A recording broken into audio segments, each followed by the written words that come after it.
you are making the world worse. You're making people less trusting of the inherent good in the world. You're making people want to stay away from progress and stay stuck in the old ways of doing things. There's a better way to do things, and you should trust the scientists. You should trust the people who want to actually do something, and we should listen less to people like you and more to people like them. Earlier this year, I confronted Nas Daily on the streets of Davos about his hypocritical travel to the WEF in the name of climate change. We've done more for climate change than you have. Yeah? What have you done? We've done. How did you get here? We've done more for climate change than you have. How did you get here? Okay, see you later. Naz, how did you get here? How did you get here? How many in your entourage? How did you get here? What's your carbon footprint? Nas Daily. You eat meat? I eat meat. What's your footprint? But I'm not the one here. I'm not the one standing here pretending that I stand for all these things. I'm doing good, brother. How are you? But you do, mate. You do. There you go. The biggest hypocrite on YouTube. Following that interaction, Nasiah put up his own edited version of our exchange, cutting the most crucial point. So at the time, I challenged him to a debate, and to his credit, he agreed. So recently, I flew to Dubai to debate him on his Nas Debates channel. In reality, we debated for about 2 hours, but their style is to cut it to just over 20 minutes for production value. I didn't have a real issue with the edit. I think it's fair enough. But you know me. I recorded the entire debate, and I reckon they did miss some critical exchanges, which over the next few weeks, I'll release them in segments such as this. But today I'm sharing what I think is the most vital and timely exchange due to what has transpired since Nasiah and I debated with regards to FTX and specifically the founder Sam Bankman-Fried, whom Nas Daily inspiringly encouraged his millions of followers to listen to. And he is funding everything you can think of. Global warming, It's one of the biggest problems that we have to tackle together as a world. COVID-19 preparedness. We have to be ready for the next pandemic. So with that in mind, enjoy this part of the debate you won't see on his channel. You are making the world worse. You're making people less trusting of the inherent good in the world. You're making people want to stay away from progress and stay stuck in the old ways of doing things. There's a better way to do things, and you should trust the scientists. You should trust the people who want to actually do something, and we should listen less to people like you and more to people like them. So I get it, another personal attack, but what my message would be, listen to everyone. Listen to Nas. Listen to Klaus Schwab. I beg you to listen to these people because what they're saying is scary. What I want you to do is not to take my word for anything. Critically think. When somebody tells you something, don't just believe it. Take all the facts into consideration. Do your own research. Do not rely on the expert who, if you've learned anything from COVID-19, gets so much wrong. And what they do to try tell you that you shouldn't have an opinion is, oh, you're not an expert. You haven't done the research. You haven't done the years of studying. Well, guess what? I didn't need to do all that studying to call the bull on COVID-19 2 years ago. And suddenly today, guess what? They're catching up. The experts and the fact checkers that he says are so great because they're real journalists. Those people that said that I was spreading misinformation, today it turns out they were wrong. Avi, in Islam, Yeah. there's another saying. It says, I need to think of some Jewish quotes. the star readers are wrong even if they're lucky. The astrologists are wrong even if they're lucky. A broken clock is right twice a day. You got that one from me. Yes. Okay. Thank you. Thank you. I helped you. Thank you. I'm shaking your hand. Thank you. Thank you for that. So this whole idea that, hey guys, I was right about COVID vaccine and the scientists were So wrong. what was I ever wrong about? Tell me what I Hold on, was wrong about. just to be clear, okay? More than twice a day. I've been Again, right. I want people to always understand who is saying what. Who is saying what? Why the messenger matter? The message Because is important. it You need to matters listen to what they're because saying. you don't understand biology to be able to have an opinion on vaccines.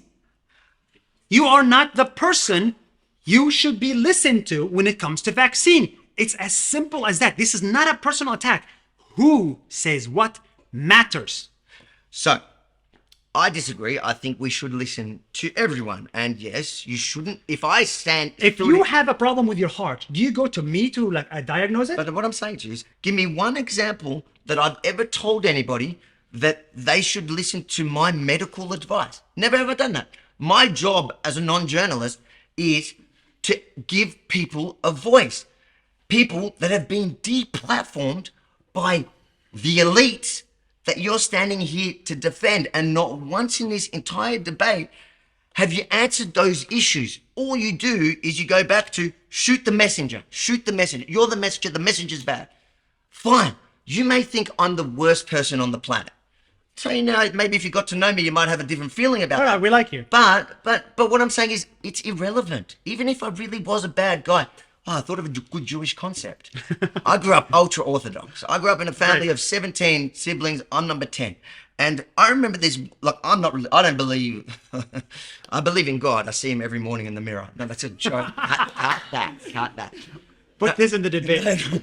No, but there was a concept that actually always stuck with me, and I think it's from Talmud. It was that we can learn something from everyone, including the thief. There's always something to learn from someone. So it's actually the opposite to what you're saying, is when somebody says something, just listen to what they're saying. Put the person out of mind. Because Great argument.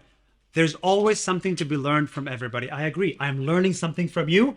You're learning something There's from a lot me, you can learn. and we're learning a lot from each other. But there are some things you are not supposed to learn from everybody. Legal advice, don't take it from somebody who's not a lawyer. Financial advice, do not take it from somebody who's a crook. Medical advice, do not take it from somebody who's not a doctor.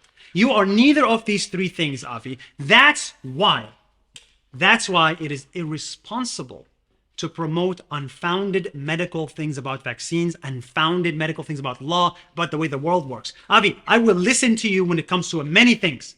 How to become social media. I will listen to you on how to be funny. I will listen to you on how to dress well. You're dressed really nice like the global elites. You're making the global elites proud with the way you're dressing. Okay?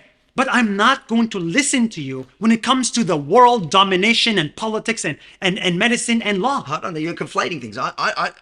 Whenever I give an advice on medical, whenever I give an legal advice, I don't do that. Again, my job is to give people a voice, and they tell whatever their expertise are. I say, just listen to everyone. Okay. And to that point, you talk about these fact checkers that you think are so good. Well, what gives them the qualification to fact check doctors? Yeah, a PhD at Harvard, maybe. No, the fact checkers. Do you know what qualification fact checkers have? Maybe a master's degree in political science at university. Do you know what? Do you actually know what degrees fact checkers have? Do you know what they are? Yes, What? I do. No, you don't. Better than yours and better than mine. Okay. Well, that's fake news. He's just making stuff up. The point is, fact checkers are the lowest type of journalists. They're journalists that can't even make it in the mainstream media. They can't get a job at New York Times, and they get a job with a university as a fact checker as part of a meta program. I believe you're describing yourself. They don't. You know how I know that? It's because I'm currently in court with them. So I know that. You don't know what you're talking about. You're making things up. But my point is, you're saying that if you are not a qualified doctor, then you shouldn't be critiquing medical opinions. And I tend to agree with you on that. My problem is that they're doing it on the other side, on your side, and you're not saying anything. You don't have a problem with that. You're not condemning fact checkers that are silencing. You're not condemning the YouTube CEO that's silencing doctors. Why? I don't even think we need to unpack that. In summary, Nas Daily is arguing that I am making the world worse by making people think critically.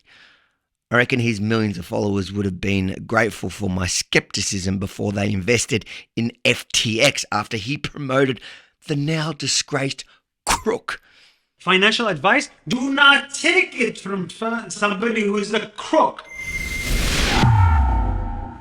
If you enjoyed this segment of our debate, make sure to like, comment, but most importantly, please share it far and wide, because maybe I don't have the number of followers as Nas Daily, but I have you to help me spread what he will not dare put out. Don't take my word for it. Go to nasdebate.com, see his version of the edited one, and make sure to subscribe to the mailing list so I can send you the rest straight to your inbox. And If you're willing and you're able and you believe in this debate and that it was worth traveling to Dubai, please consider chipping in to help offset the remaining travel expenses of both myself and my cameraman. NasDebates.com. Sign up and support now.